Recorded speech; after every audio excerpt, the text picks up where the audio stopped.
AdSense is overrated. In fact, there are 7 better ways you can make money as a creator. My name is Clouse, and I've been a full-time creator for about 8 years now, which means I've spent a lot of time and money experimenting with different ways to make money on the internet. We're going to talk about 15 different revenue streams and rate them from S to F tier based on how much potential they have versus how much effort they require. By the very end of this video, you'll know which ones are right for you, and at any point, if you agree or disagree, let me know in the comments. Let's start with AdSense, which I'm sending straight to C tier. AdSense lives inside a larger umbrella called programmatic advertising. This is advertising that's placed programmatically into your content without much or any effort from you. Besides AdSense, another example is the Spotify Ad Network, or SPAN in podcasting. You don't have to create the ad, you don't have to voice the ad, you barely have to think about the ad, but money just shows up. But you don't have much influence over how successful that ad is. It can feel like an interruption to your content. You may not even be able to control who is advertising in your content. Most creators, YouTubers especially, think getting monetized is having programmatic ads like AdSense. But especially when you're just hitting the threshold for getting monetized on YouTube, this doesn't actually add up to that much money. At any audience size, you can monetize more effectively through different revenue streams than programmatic ads. But this does feel like free money. But like Colin and Samir told me in my interview with them, you can't really budget around this or count on it. So all things considered, I give this a C.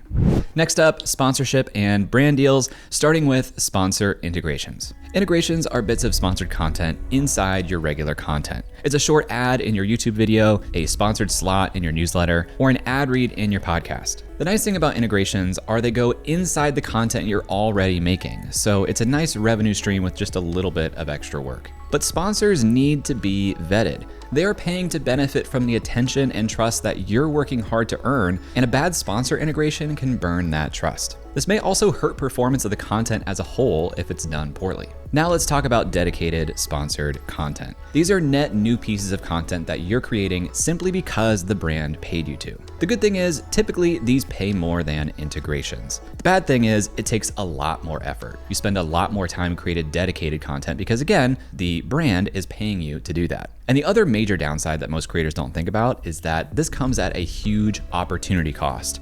An opportunity cost means the cost you pay for doing thing A when you could be doing thing B, C, or D instead. The opportunity cost of doing dedicated sponsored content is that you can't be doing your own content or creating your own products or doing things that benefit your business long term. Dedicated sponsored content is a short-term win, but kind of a long-term cost. All in, I've earned just over $360,000 in sponsorship since 2022, so it can be a lucrative revenue stream. So here's the takeaway. Brand deals and sponsored content feel like an easy revenue stream, so it's good if you don't have your own products yet. Brands pay you because they know how valuable your audience trust and attention is. They pay you because they make more from the sponsorship than what they are paying you. That means you have the opportunity to be earning more from that trust and attention with your own products, which we'll talk about soon. For all those reasons, I'm sending this to D tier. Next up, we have content memberships. Membership products have a spectrum from content-based to community-based, and we'll talk about both. Content-based memberships have premium content behind a paywall, sort of like Netflix. Memberships in general are great because they are subscription-based, and recurring revenue is the best. It makes month-to-month finances feel a lot easier, more comfortable, and less stressful. These are fairly easy to sell because the value should be obvious. You pay me and you get access to A, B, and C on the other side of the paywall. And then you can promote each new piece of content as the reason to join the membership right now. The challenge is most content memberships are relatively low priced. We're talking $10, $20 a month. This means that you need a lot of members for this to become a significant income stream. Content memberships also tend to have shorter lifespans than community memberships, which we'll talk about a little bit later. But if you are able to keep people engaged and sticking around, your income can grow every month without needing a ton of new customers. And for that reason, I'm giving content memberships an A. Next up, we have done for you services. This is right in the name. These are services where you do the work for the customer. They have a specific goal or outcome, they pay you, and you do all the work to deliver that outcome. Examples include setting up a tool like Circle, building somebody's website, or managing their social media accounts. Done-for-you services are the easiest way to get started. People have problems and they are willing to pay for them to be solved. The more painful the problem or the more successful the customer, the more they're willing to pay. Andy Warhol once said that the secret to being an artist is to sell your art to rich people because they have rich friends, and there's some wisdom in that. The problem is these services may be one-off projects, and once they're done, you're right back where you started, looking for your next client. And delivering these services takes a lot of time. It's easy to get stuck doing work for clients and never build your own thing that makes money while you sleep. For those reasons, I no longer offer any done-for-you services, and I give this a rating of D. Royalties. Royalties are one of the hardest types of revenue to generate, but arguably the most valuable. Royalties come from licensing agreements. Someone else pays for the right to sell your products, and you simply take a cut of what they sell. Some people call this mailbox money because once you have a licensing deal, royalty checks just show up in your mailbox, or I guess your email box. The challenge here is getting some sort of licensing agreement. You need to develop and have clear ownership rights over some type of IP, intellectual property. A lot of inventors live on licensing deals. They invent some type of tool or technology, they patent it, and license that patent to manufacturers. That's a hard game to get into for creators. Your best shot is probably in publishing, with the best example being traditionally published books. The publisher buys the rights to sell your book, and you get a royalty on each copy sold. I'm a course instructor for LinkedIn Learning. I've made 7 courses for the platform, and those are publishing agreements. So since 2022, I've earned over $100,000 in royalties. It's hard to do, but when you have it, it is definitely S tier. Next up, we have one-to-one coaching and consulting. Coaching and consulting may sound like the same thing, but I see them as slightly different. To me, a coach is a great listener who asks the right questions and helps someone arrive at the right conclusion for them. It's sort of like paid mentorship. Consulting puts more responsibility for the outcome on the consultant. It's less about helping the person self-actualize or become a better version of themselves, and more getting to the ideal project outcome as quickly as possible. When consulting requires a lot of direct implementation work, I then consider it a done-for-you service. Since 2022, I've earned about $66,000 from one-on-one coaching and consulting. What I like about this offer is that it basically monetizes your brain. It doesn't require prep or much implementation. You get to learn about your audience while also getting paid to help them. It's really quick to set up and start selling, but this doesn't create any type of reusable asset. You sell your time and you have money, but that time is gone and won't be generating any new income for you in the future. Selling any of your time comes at a cost. You could be using that time instead to create content or a more evergreen digital product, which we'll talk about soon. For those reasons, I no longer offer one-on-one coaching or consulting, and I give this a rating of C. Next up, we have affiliates. Affiliate sales are easy to get started. You don't need to create a product, you just need to make a compelling case for why someone should buy this product. You can start generating income from referrals right away, but not all affiliates are created equal. There are recurring affiliates and non-recurring affiliates. Non-recurring affiliate sales are one-off commissions on a product that you help sell. If you link to a product on Amazon from your YouTube channel, that will generate a non-recurring affiliate sale. There are more opportunities to sell non-recurring affiliates, and some of these products can be pretty expensive. If you sell a $3,000 camera and get a 3% cut from Amazon, that's $90 in your pocket. But that's still a small cut of a large amount of revenue that you've created for Amazon. And companies who offer affiliates are known for reducing or even eliminating affiliate commissions over time. For that reason, I put non-recurring affiliates in the C tier. But now let's talk about recurring affiliates. Recurring affiliate sales come from subscription products, typically software. I'm an affiliate for Circle and Kit. I love both of those products. And when I send them a customer, that customer pays them a monthly or annual subscription. So not only do I get an affiliate commission on the initial purchase, but I get a commission every time their subscription renews too. And those commissions are often around 30%, 10x the typical Amazon commission. Sometimes recurring affiliates exist in memberships too. I offer members of my community, the lab, a 25% recurring affiliate commission for anyone they refer to the community. That means that sometimes I send payments of $999.75 for a single referral, and that can recur every year they renew. Recurring affiliates are less common, but still pretty available and easy to get set up. The risk, of course, is that affiliate programs can be reduced or eliminated, and you're still only getting a fraction of the revenue that you're helping to generate. Since 2022, I've earned $108,000 from affiliate commissions, and that's almost entirely recurring affiliate revenue. Because the effort is low and this can become a growing monthly recurring revenue stream, I put this in the A tier.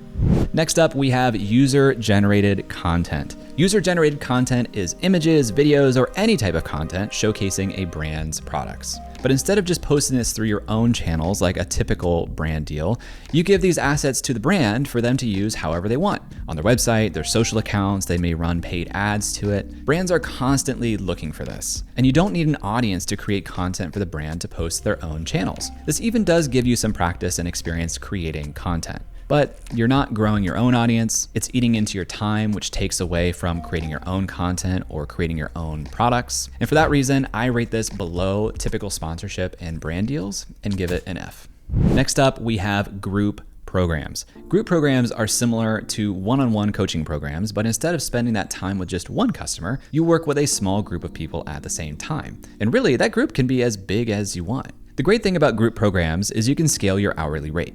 If one person in the group pays $100 for an hour of your time, but you're able to pull a group of 5 people together, your hourly rate is effectively $500. It's like you're getting the benefit of 5 coaching clients, but at the cost of 1, because you're spending 1 hour instead of 5. Some people also prefer group experiences. Not only can they work with and learn from you, but there's a social component too. They're making friends or they're meeting new collaborators. The challenges here are demand and timing. You need a big enough audience that you have demand for group programs, and that demand needs to be at the same time. If your group program has a specific start date, and it will, you need everybody to be ready to go and paid up before that start date. This is your own product, which I love. And when it works, it really works. I know creators earning millions of dollars per year running a couple of cohorts of live group programs. And for that reason, I'm giving this a B. Next up, we have digital products. Digital products can take a lot of different forms, but they are created and accessed totally online. Examples are courses, templates, and ebooks. These are some of my personal favorites because it's a direct relationship to your audience for a product you made, you control, and you know is valuable. Since 2022, I've earned $321,000 from digital products. 60% of that is from courses, and 40% of that is from my Notion template, Creator HQ, which, if you're a creator, you should really consider. It's like having a personal assistant, even if you can't afford one yet. There's a link to that in the description. Digital products are great because they have no cost of goods. It's all margin. If you sell a digital product for $100, that's $100 going right into your bank account. Well, minus processing fees. Digital products are assets. You build them once and sell them twice, as Jack Butcher would say, except you can sell them an infinite number of times without spending any more time or any more money on development. The challenge, of course, is making a good digital product. It takes time to build something really good, and if it doesn't take time to make, then someone else will make their own version and sell it for cheaper. Another challenge is that if you're selling courses, they need to be updated periodically. If they become outdated or just start to kind of feel stale, you probably want to update them. And the other downside of digital products is that they are just one-time purchases. There's no recurring revenue here. I love digital products. There's a ton of potential here. But because there is a lot of effort involved and no recurring revenue, I give these a solid B. Next up, we have speaking gigs. Speaking is pretty self-explanatory. There are a lot of events that host speakers. It seems glamorous, and for some speakers, it really is. When you're a well-known person with a book or some other project, you can get paid really well to speak. I have friends who earn as much as $250,000 for a single speech. That's uncommon. Most paid speakers earn in the 4 or 5 figures.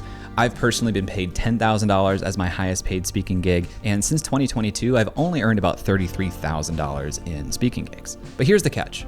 Most events with speakers don't actually pay their speakers. Maybe they cover travel and lodging. So a lot of aspiring speakers invest a ton of time crafting talks, building relationships to get on stages that don't pay or pay very little, and then they take a lot of time out of their week to travel, rehearse, and deliver that talk. Whether you're paid or not, speaking requires a ton of travel. Full-time speakers often spend more nights in hotels than in their own home. To me, the travel and leaving my family just isn't worth it. So the sweet spot here is only taking a small number of speaking gigs that pay really well. Otherwise, it's just not worth the time and effort. If you're not getting opportunities for gigs that pay well, then you should focus your time on becoming somebody who can get paid well to speak. Build a successful business, write a book, something like that. Leave speaking for later. Speaking only works well for a tiny fraction of people, but for those, it works really well. So I'll give this a C rating overall, but if you're an author who can do a few gigs a year and make hundreds of thousands of dollars, it may be S tier. Next up, we have event tickets. Some creators host their own events as paid experiences. This doesn't necessarily need to be a large-scale conference. It could be an online virtual summit, an in-person mastermind, or even a destination-style retreat. Like digital products, this is a direct relationship with your audience and a product that you control. You control every aspect of this experience. When people pay for an event ticket, it really shows a level of depth to the relationship. They're willing to invest time to attend your thing rather than doing literally anything else at that time. In-person events are magical. You can't even predict the life-changing serendipity that happens when people get together. And if you keep a lot of the details the same, you can build a repeatable format that you do each year, slowly building up the number of attendees. But depending on how big of an event you're doing, this can be a massive investment of time and money. It's risky, it hinges on ticket sales, and you spend a lot of cash up front before you begin collecting revenue from the ticket sales. There are also a lot of factors outside of your control. Besides weather, I know of a lot of creators who lost a lot of money from events that they planned during the COVID-19 pandemic. The sneaky benefit to events is that you can build them to be standalone brands and sellable assets. If you build a great event that happens each year, you may be able to sell that event brand at some point in the future. That's what happened to VidCon. This is a rare opportunity for creators who are typically building brands behind their own name. So for those reasons, I'm giving events a B.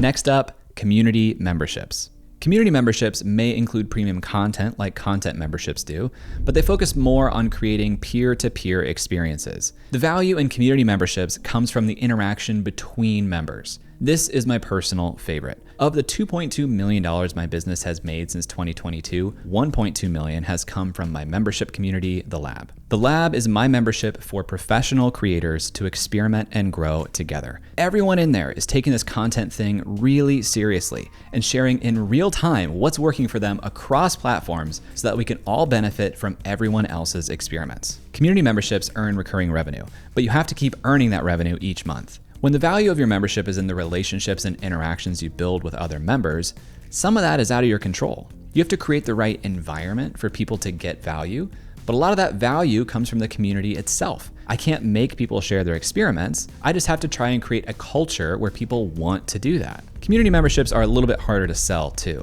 I can't tell you that you should join the Lab because you'll specifically have a great conversation with Becky that will change your life, but that could happen. It could happen with any of our members. For that reason, most memberships have both premium content and community interaction. The Lab includes all of my courses and Creator HQ, that Notion template I was telling you about. It's $1,300 worth of paid products alone, and that's before you get the benefit of learning from others. Memberships may be harder to sell, but they can command a higher price. The Lab has 3 tiers of membership: $6.99, $19.99, and $39.99. A great community membership often has higher retention than content memberships too. As a result, the Lab generates $40,000 to $50,000 per month on average. Community memberships have changed my life and the lives of so many other creators that I know, so I'm giving this an S tier rating. By the way, I know since you've watched this far, you're probably the right type of person to join the Lab, and there's a link in the description to learn more. So some overall suggestions. The best place to start for beginners is affiliates. It's like sponsorship, but you get paid on performance and not upfront. But just about anybody can be an affiliate, regardless of audience size. And some of those affiliate fees are recurring. The quickest way to make money is consulting or done-for-you services. People will pay you to do work and solve problems for them, regardless of how big your audience is. And the best income stream for longevity is community memberships. The Lab just turned 4 years old and has been increasing in revenue every single year. If you want a full list of different product ideas, check out the link in the description. And you might have noticed that there was one very common YouTuber revenue stream missing from this list: merch. And that's because I've just never sold physical products, and I can't really rate something I have no experience with. But I have interviewed people who do physical products really, really well, and if you want to learn more about merch from some of the best, check out these interviews with Chef PK and Kevin from Epic Gardening.